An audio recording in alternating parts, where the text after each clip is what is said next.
So, Tony Finau won the Jon Rahm Open. I don't know if you guys knew that it was termed the Jon Rahm Open, but he certainly did. He beat Rahm by 3 strokes.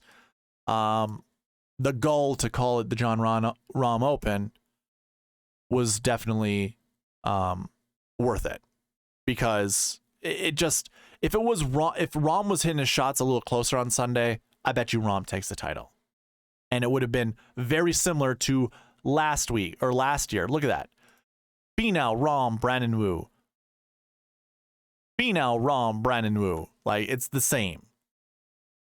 That's why we look at course history. That's why we look at last year finishing positions, because we see a lot of the same names show up.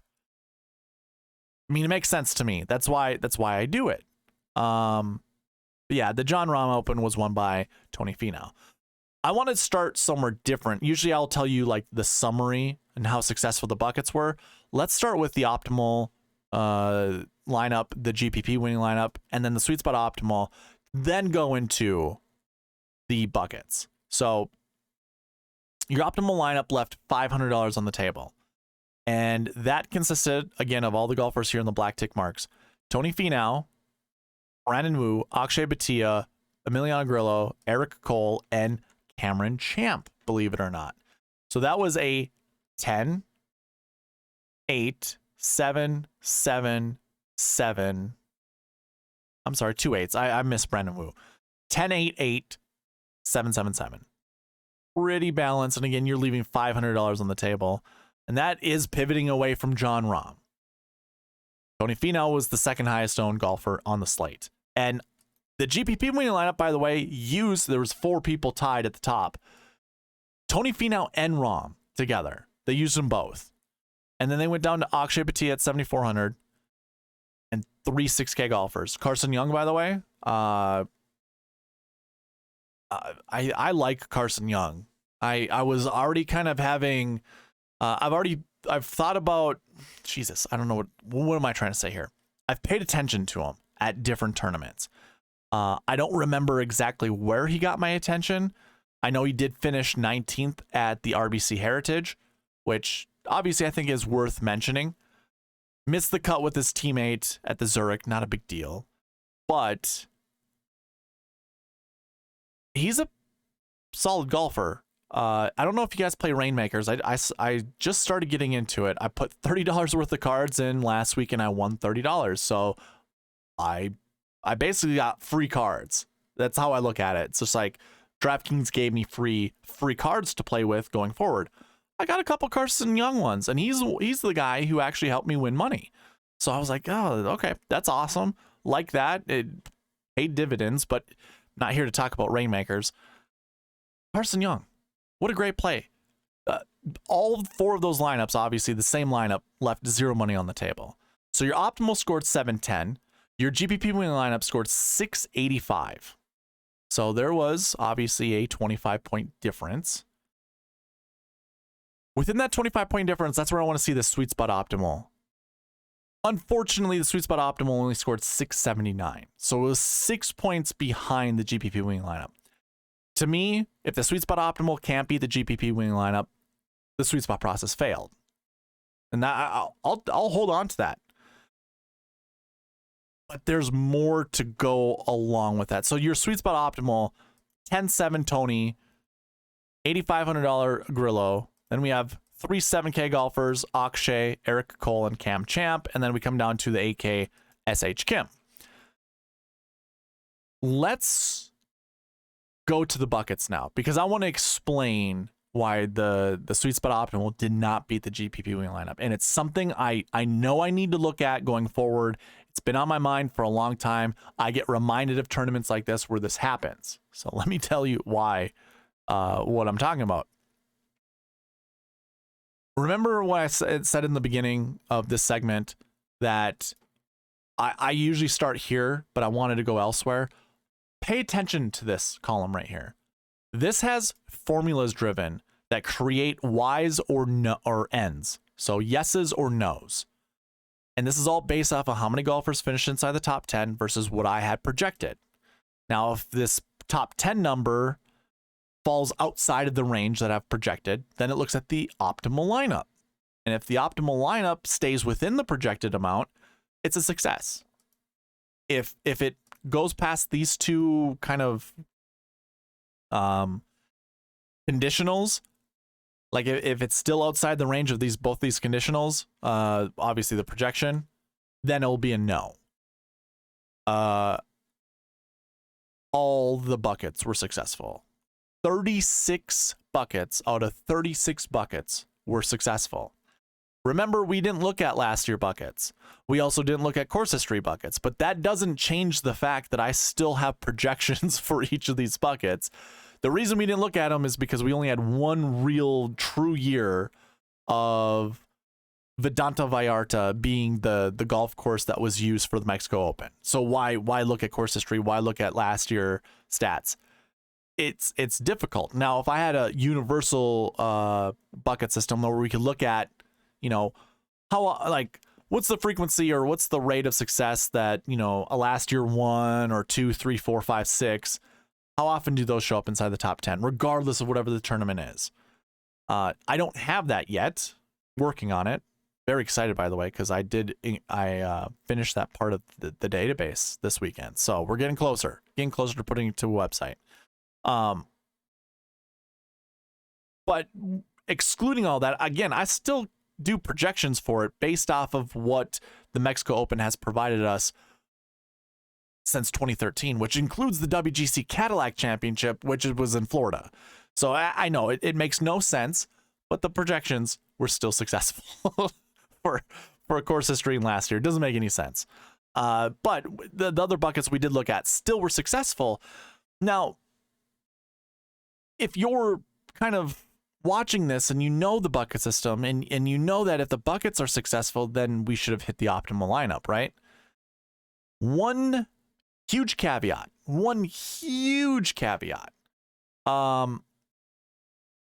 I included this column here just to see, you know, when we start getting into trouble when it comes to, hey, that average salary is pretty high. Maybe you want to rethink the projections, because you won't be able to own or you won't be able to roster golfers with high salaries, especially if the top 10 doesn't shake out the way that you can actually roster those guys together. Maybe you guys already know what I'm talking about, Tony Finau and Jon Rahm. So one bucket derailed all of this, and it was my recent Form 2 bucket. Now, I want you to take a look at this, because this is something I always talk about every single week when it comes to be careful, because these 10K golfers can still show up inside the top 10, and it still will provide, you know, a successful bucket projection, but you won't be able to roster both golfers in a lineup to hit the optimal lineup. That's exactly what happened this week. So you can see my projection on the screen, and maybe you can't. Make sure it's in 10K, or not 10K, geez. Make sure it's at 1080p, or if you can get to 4K if it allows. You know, take a look at this. The projection is 2.39 to 3.99. Obviously, with the max projection, we always round up, so 3.99 goes to 4. The min projection rounds down to 2, from 2.39 to 2. Now, there's another one that I like to look at over here called the max projection and miscellaneous information. This is more of a kind of a conservative number. You can see 3.31 for a max projection is lower than 3.99. I use this to either bump I really use this to bump the minimum down if need be. 3.31 still rounds up to 4. So the minimum still stays at 2, the max still stays at 4, and that's what I had in the optimizer. I had 2 to 4 for the projection. Well, let's take a look. 2023 DK page. I know it might look messy. Let me hide this stuff right here. Let me go ahead and sort by recent Form 2s. And in the top 10. Like I said, we're looking for 2 to 4 golfers that finish inside the top 10 from the recent Form 2 bucket. We have our 2 golfers. It's Tony Finau and Jon Rahm. I think if Rahm and Finau were flipped, we probably hit the optimal lineup with the SweetSpot Optimal. But because it was Finau first and then Rahm was not in the optimal lineup. You cannot build the highest scoring lineup by using Rahm. Obviously, a GPP winning lineup actually took down or used Rahm and Finau together to take down the GPP, but unfortunately, the true optimal did not use Rahm.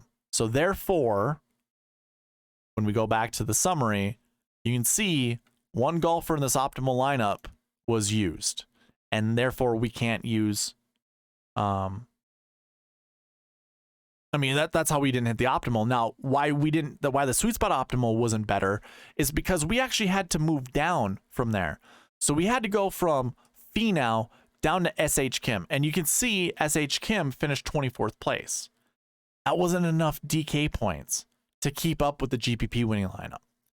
So because we couldn't use Rahm, first of all, the optimizer that I built looks at the best available lineups, and the one that had Finau and Rahm in it scored less points than the one with Finau and SH Kim.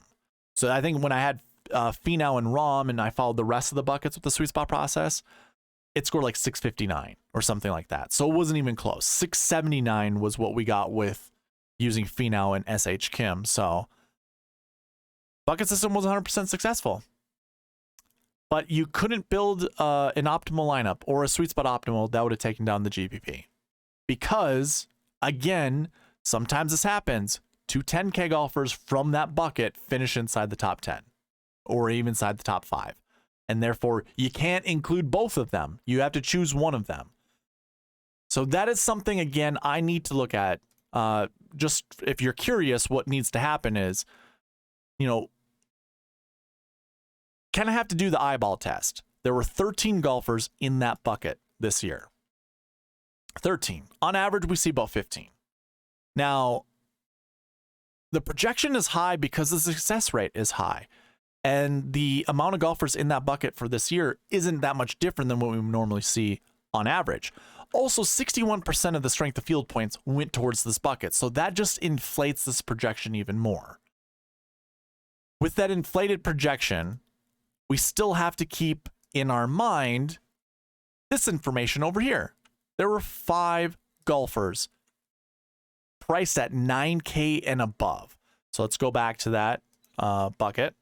Let me go ahead and put these filters back on. And let's just go by salaries. So 5 golfers, 5K and above. Benny Ann, Nikolai Højgaard, Gary Woodland, Finau, and Rahm. Now, the likelihood of 2 of those guys being inside the top 10 were pretty high, right? Obviously, we got that with Rahm and Finau. Then it drops down. I should say there are several 8K golfers and above, and then it drops down, 7K down to the 6K range. Nothing really lower than $6,800. Just trying to see here. Yeah. So there has to be some kind of safeguard. I need to figure out some kind of safeguard to let us know, or at least, blink lights like, hey, this projection is high. Maybe we don't select these golfers because this price point here is too high. There has to be something. 38% of the player pool was 9K and above. Maybe that's what I need to look at. Because this number alone doesn't really tell me a lot. Or maybe it does. Maybe if this is over the average, no. I don't think that this bucket really fails, or, we have issues with this bucket if it isn't Rahm Finau. Because if it's any other combination of like Rahm and say Benny Ann, there's still enough salary wiggle room where we could have built a lineup that would have been the optimal lineup following the buckets. Same kind of applies with any of these 9K golfers and below. Like there's $1,000 difference between Finau and the next guy who was Gary Woodland in this recent Form 2 bucket. So, and of course, if it wasn't Finau and say he finished outside the top 5 and maybe SH Kim bumps up to like 12th, 13th place, he's probably scoring more points, obviously, and that might be the true optimal. You never know. So, yeah, the buckets were 100% successful, which is wonderful. That's awesome, but it didn't help us this week. Now, the last piece, the second piece when it comes to The bucket system or the sweet spot process is really the Marquee Tee Times. So let me go ahead and select all. I think, yeah. Marquee Tee Times, I include this in the optimizer. We build lineups this way. The rule is you pick out of the 9 groups that I have colored. You can kind of see there's a color combination over here. Of the 9 groups that I have highlighted, and of course I go through this in my strategy video, so I'll be covering this for the Wells Fargo Championship tomorrow, Tuesday, at 7 p.m. Central Standard Time in the strategy video. We'll be covering this information. The rule is you find 2 to 4 groups. 2 to 4. And out of those 2 to 4 groups, you select 1 golfer each. No more than 1. And you anchor your lineups around that. Because in 90% of optimal lineups, it has followed these Marquee Tee Times, where 2 to 4 groups have 1 golfer that represent the optimal lineup. The other 10%, we either have 0 or less than 2, or we have more than 4, or we have duplicates where there are golfers from the same group that are in the optimal lineup together. That's very infrequent. I think out of maybe 100 and see, there's, yeah, I think we're on like we're over 100 now. Out of the 100 that we've gone through, only 2, somewhere between 2 to 3, I think, or it's 2 to 3 times we've actually had golfers from the same group in the optimal lineup. So it's very infrequent that happens, and that's why we don't. That's why there are these rules in place. So 2 to 4 golfers. I'm sorry, 2 to 4 groups, which is, you know, it still means 2 to 4 golfers because you're only selecting 1 golfer each from these groups in the optimal lineup. And sure enough, we have that. So Emiliano Grillo represents the optimal lineup. Brandon Wu represents the optimal lineup. So too does Eric Cole. I joked about this during the strategy video last week that Tony Finau wasn't even in an optimal line, or like in a Marquee Tee Time, because he was paired up with like 2 bums, basically. I shouldn't say that. I forget who it was. Yeah, Nico Echevarria, I should say, and Camilo Villegas. If you watch that featured group, it was difficult to watch. Finau was the only bright spot. Camilo missed the cut in like it was painful. Let's just put it that way. The snap hooks that the guy was hitting was awful. And Echevarria is all over the place, like literally all over the place, right, left. He's playing military golf. So he wasn't in a Marquee Tee Time because he was with those 2 guys. So obviously he's not up here. The only real person to like really think about would be Jon Rahm, and obviously I played him. You can see that the GPP winning lineup had him, but no one else from the GPP winning lineup is in the Marquee Tee Times. The optimal lineup is obviously, and so too is the SweetSpot Optimal, which of course didn't take down. It wouldn't have taken down a GPP, so it doesn't really matter. I think you would have won $2,500, but I think it was like it took like 7th or 8th place. Whatever that $2,500 threshold, that's how much money could have been made with the SweetSpot Optimal this week. So all in all, just from, you know, if you were to put this on a piece of paper, the SweetSpot process was 100% successful this week. 100%. Marquee Tee Times, check. Buckets, 36 out of 36 correct, check. Even the ones that, you know, if we take out the ones we weren't really looking at, so we take 12 away, 24 out of 24 buckets, check. They were all successful. And really, when we talk about the Jon Rahm Open, Jon Rahm finished 2nd. He barely missed out on winning this tournament, barely. So it was really close to being a special week. Hopefully you guys made your money back or more. I made my money back, primarily because I went 80% in on Jon Rahm. And you still won money going all in on Jon Rahm, despite the 40%, ownership that he had in the drive of the green. So it was still doable. It was still, it was still worthwhile. It was a good week. And by the way, rainmakers for me, dangerous stuff. You best believe I'll be building SweetSpot optimals using rainmakers. There are people out there that are like, no, just put your premier lineups in. I'm probably going to mix it up because I don't have I'm not going to put a lot of money into it. So I think I have a Jon Rahm card, Gary Woodland. The starter pack that I got last week. I chose the one with Jon Rahm in it. I didn't do the one with Tony Finau in it. the one with John Rahm, because I'm gonna have that card, you know, for the next few tournaments. Well, for the rest of the year, basically. So, anyways, yeah, Rainmaker's a lot of fun, and maybe I'll include a segment in these videos to talk about Rainmakers going forward, but currently, right now, not so much. Anyways, that's the review for the Mexico Open.